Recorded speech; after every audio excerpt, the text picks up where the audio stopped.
Hi, everyone. Welcome to What Does Blank Do? So we're going in depth in this series of different people involved in the real estate transaction. Some people are more involved maybe in the beginning stage, the middle stage, and the end stage. Today we have an interior designer. We have Melanie. We've known each other for a long time. Thank you for being on here. Yeah, thank you for having me. So I'm an interior designer. I think for a lot of us, I mean, especially I know for me, before I even got into real estate, I looked at interior designers as a luxury. So you had to Mhm. spend big money to bring on an interior designer. I mean, what's an interior designer? Who's it for? Kind of walk us through that. So you're right. It can be for people that have a lot of money and want a lot of things done, but it can also be for everyone. There's a lot of different things that you can do with interior design and spend a lot or use it to your advantage to save money also. So what I like to do to help my clients is figure out the best way to lay out the floor plan for them and then find ways to make things look interesting without blowing their budget.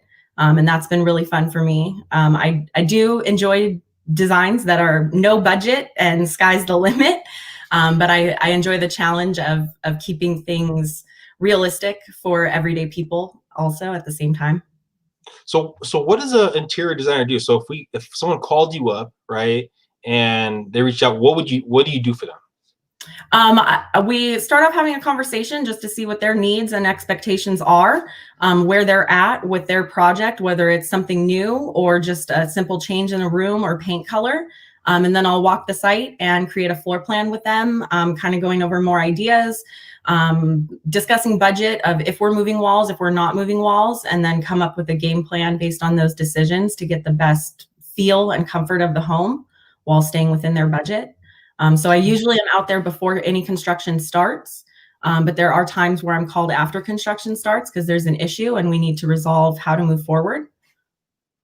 Now, one of the big things that I'll notice, especially with people buying a property to live in, is maybe it's the first time, maybe even second time, they don't have a great imagination. And being that Mhm. you've done, I mean, thousands of properties, I'm not sure, hundreds of thousands of properties in San Diego County, you probably have a good understanding of how much changing one wall can change the whole dynamic of the house, correct? Yeah, it can make a big difference in the feel of the home just when you enter. Just the color of the flooring, the color of the paint alone, and then getting into moving walls can make a big difference. So what I tend to do when we're making big changes like that is send my clients three-dimensional perspectives of the rooms so they can get an idea of how the feel is going to be once we make those big changes so that they have an idea of what we're working toward before going in and removing a wall or spending that money on that beam or that fancy door to make sure that they want it. What can you give us a ballpark of maybe on the bare minimum of a client that you would take on, maybe, and then uh, maybe to the high end of kind of what is there a ballpark number of you know? Yeah, some of my simpler projects just involve creating an existing plan and then a remodel plan to base their floor plan changes off of for the crews. So I typically am around $500 for that service. And then all kinds of different combinations up to floor plans, remodel, lighting, material selections, ordering would be, depending on the size of the home and how much is going on in the project, anywhere from $2,000 to $3,000 typically. That would be kind of an all-inclusive, hands-on everything. So, And the initial consultation, is there what's the cost associated with that or? I don't do a fee for that. I'll take measurements on my first consultation if it's at the site, so that if the client is ready to move forward, I have the floor plan ready to go. But I just typically wait for them to feel comfortable to say, yeah, let's do it, and then I'll start drafting their plan and working on documents for them. If for some reason they're not comfortable with the home, maybe we feel we can't make the changes they want, so they're going to look for something else to buy. I don't charge for that. I just help them through the process to get in the spot that they should be in. And one thing, and I know you work with a lot of different investors, people that are Mhm. constantly renovating areas and building them up. What are some of the transitions, the new fads, new things that buyers are looking for when purchasing a Yeah, property? subway tile has always been really popular, but we're seeing it come back really strong and in a lot of different sizes also, kind of playing on the overall shape and grout lines. We're seeing a lot of warmth come back in also. It was very gray for a long time, and everyone was safe with their colorways. Everything was a very neutral, very gray. And it kind of gets muddy when you only have gray tones. So I'm excited to see this warmth really coming back in strong. We're seeing a lot of tealish blue colors come in now, kind of replacing that navy trend.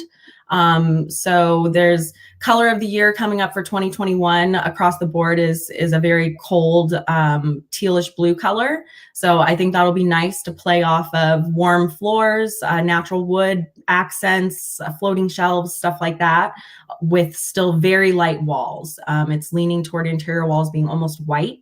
It gives a really nice picture image. A lot of design stuff you see out there will have very bold colors in it, but when you see a lot of just room by room, the walls tend to be white, and it just allows the floor to pop. It allows your furniture to pop. Everything looks light and bright and modern. So we're seeing that transfer into actual home interiors instead of just magazines to look good. And it's giving a nice fresh feel to places that we're used to seeing kind of in medium gray tones getting a little muddy. If someone's kind of looking to rev it up or stay in tune with what are the new trends, is there a platform, website, a magazine that you think is probably pretty good of kind of offering the new trends? Yeah, I really like following Elle Decor. They tend to be up to speed with what's going on and always have a lot of fresh ideas. A lot of Instagram posts are the same image shared by a lot of different people. So I'm seeing that the same images are floating around and being very popular. Plants are getting really popular for interiors. A lot of people are incorporating little inside planter areas, just kind of bringing that idea, bringing the outside in. So we're seeing a lot of that trending right now. Well, thank you, Melanie, for being on the platform. Thank you for providing kind of what an interior designer does. And again, if you watch this, I think the big takeaways are it's really affordable for anyone. So if you're looking to buy a property or even sell a property, you might want to give Melanie a call so she can give you kind of some insight and some small tricks and trades to get more value out of your purchase or your sale.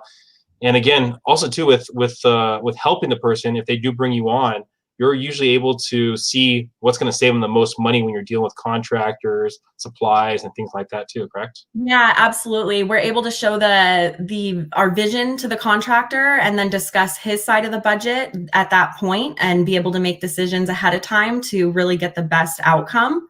And a lot of times the contractor isn't used to having plans on site when it's more simple changes that aren't going through the city with code enforcement. So they really enjoy having that printed plan on the job site.